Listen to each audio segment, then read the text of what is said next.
He knows why He gave them their sicknesses, their difficulties, whatever it is that making the person to come here, Allah knows what He gave to them. And He's not needing you to take it away. So for example, somebody comes with lots of pains and lots of sicknesses and lots of difficulties. Allah's not in need of the servant, and that's when those ayahs of Qur'an describe that they take for themselves awliya instead of Allah, when Allah is the only one who can protect.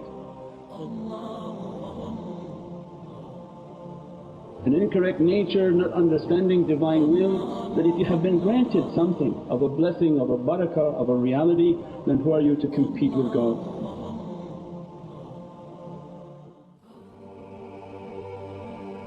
When God gives something, what He wants from pious people is, don't change what I have put upon that person because they have not changed what's within themselves. I don't change a condition of the people until they change what's within themselves.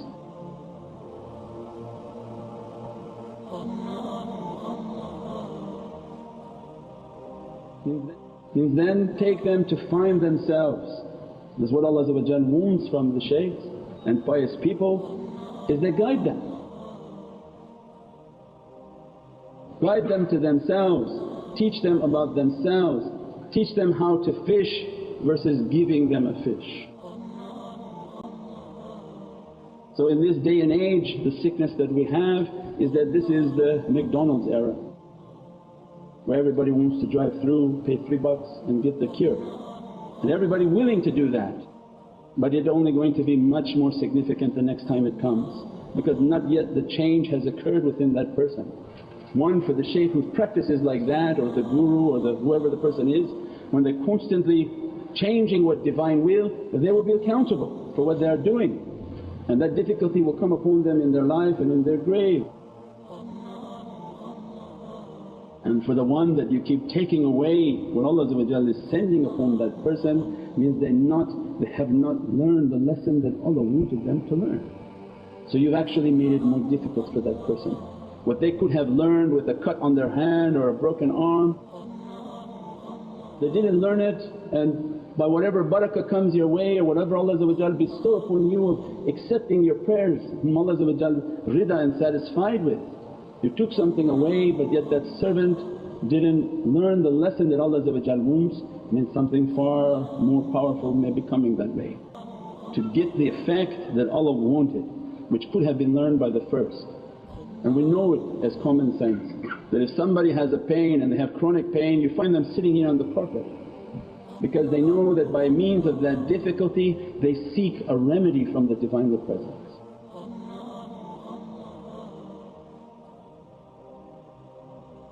Nabi Musa was cold and he saw God as a fire. Allah is not a fire, but the condition which Allah puts you in is perfect for you to seek out its remedy, and for every sickness Allah has provided a remedy. So means then from the perfected way is not to constantly be changing what Allah wants. The cure is like that, oh how come we're not being cured, this person can cure. No, it's wrong, the understanding is wrong. That what Allah has given to them may be astonishing for people, but in the kamalan way and the perfected way they are not in competition with Allah, they are merely a servant and trying to reach servanthood for Allah. That's the difference. In the ayahs of Qur'an, when you hear the ayahs of Qur'an, Allah is saying they've taken these people like saints or walis that can change things and compete with Allah, but that's not the way. And that's not the way that Naqshbandiya is teaching. No. These awliyaullah are the servants of Allah. They're not in competition with the Divinely Presence.